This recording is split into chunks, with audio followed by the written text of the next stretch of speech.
Hey everyone, and welcome. Today, we're going to dig into something really fundamental, something that exists before a single line of code even runs.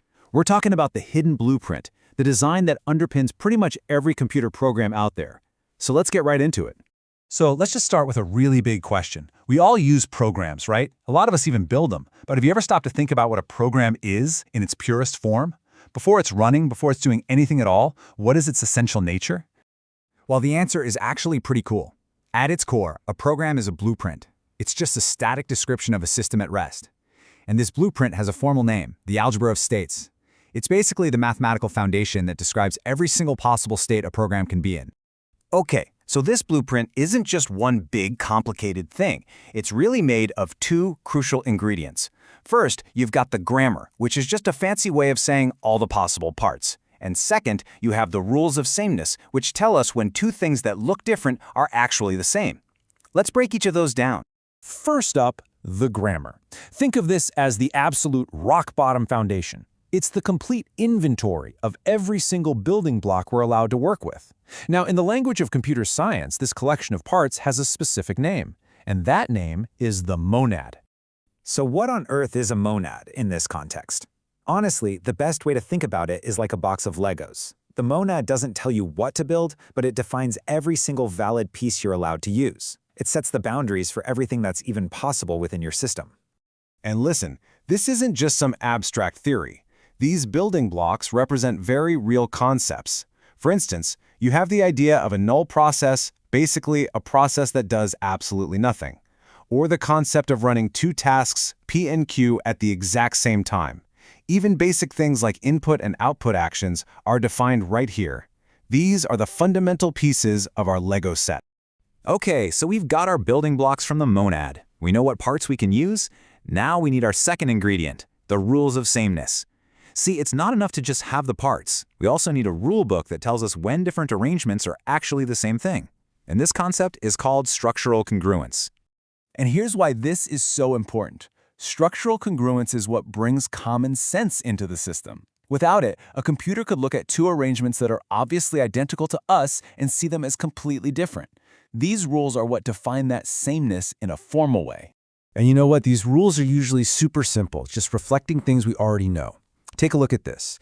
A key rule is just that if you have two processes, P and Q, running in parallel, the order just doesn't matter. P next to Q is the exact same state as Q next to P.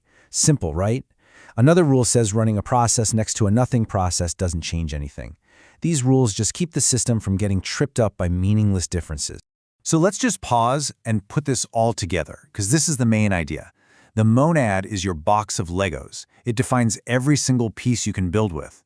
Structural congruence, that's the rule book that says, hey, a house with a red block on a blue one is the same as a house with a blue block on a red one. One defines what's possible, the other defines what's the same. All right, theory is great, but let's see how this blueprint is actually used in the real world. We're going to take a quick look at a programming language called Meta, which is built on this very formal, very precise foundation. Meta basically takes this whole framework of a monad plus structural congruence and runs with it. But why? Well, it's all about making sure the language behaves with rigor, that it's verifiable, and that it's completely predictable. No surprises. Okay, now don't get thrown off by the symbols you're seeing. This is a real structural congruence rule, straight out of the Meta language. And it's simpler than it looks. It's just defining an equality. On the left, inside those curly braces, you have a T, then a U. On the right, you have a U, then a T. That equal sign in the middle is a formal declaration. These two things are exactly the same. The order just doesn't matter. And that's all that fancy equation means. It's just setting a rule that says these collections in curly braces are multisets. And a multiset is simply a collection where the order of things is completely irrelevant. It's a really simple idea, just expressed with mathematical precision. So we've gone through the parts, we've gone through the rules, but you might be asking yourself, okay, but why? Why go through all this formal trouble? What's the real payoff for defining this blueprint so precisely? Let's get into why this matters so much. You know, it really all comes down to this. You can't build a skyscraper on a swamp. You need a solid foundation. Defining this algebra of states is creating that rock-solid foundation.